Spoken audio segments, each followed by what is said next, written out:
So you're gonna have a clip right here. We're gonna try to get to it, releasing it. Okay, there you go. You have to make sure you kind of support by using some kind of support, a clip remover or something, because if you don't, it will break this case. And then you do have a clip right here on the bottom.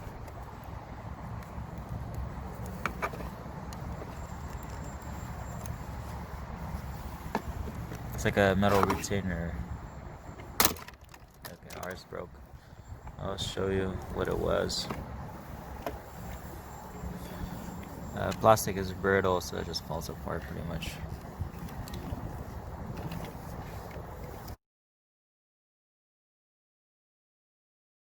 The plug is inside.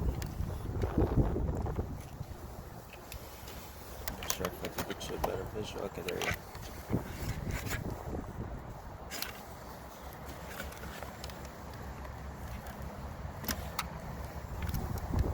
Okay, so if you're removing the mirror, you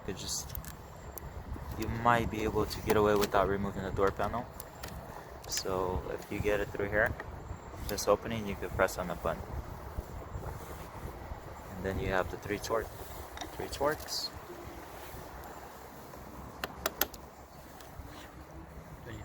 We're using a T25 torques.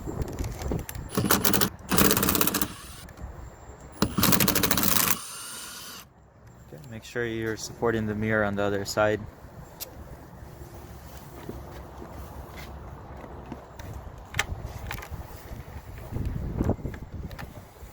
Just feed the wire through.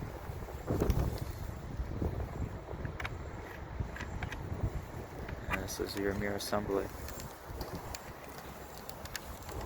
I don't know if you can see the plug from here. Basically, it's going to be kind of tucked away in the back.